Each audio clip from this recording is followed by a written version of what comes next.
Hey guys, in this video I'm going to answer the question if you can change your date of birth inside Epic Games.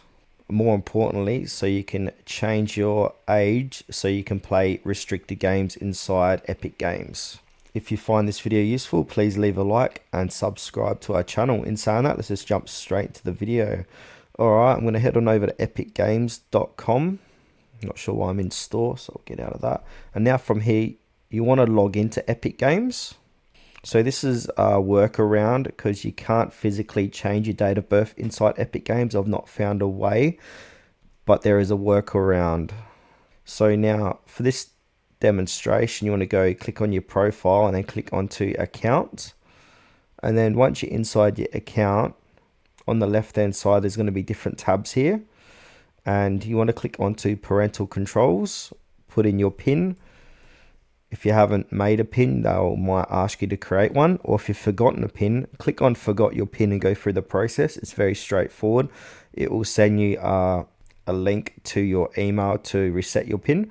Once you've done all that, click on confirm.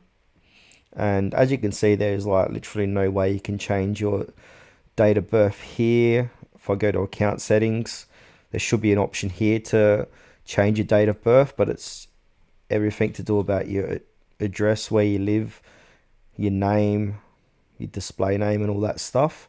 So yeah, if we go to parental controls, chuck in your PIN again and then scroll down, and we're under where it says Epic Games Store requires PIN to get new games rated above. So if you want to view or play restricted games, just put it on restricted R18. Make sure you are over the age of 18 as well to do this. And yeah, that's the only way you can change this, if you just log into parental controls and change a slider, because there's no physical way to change your date of birth.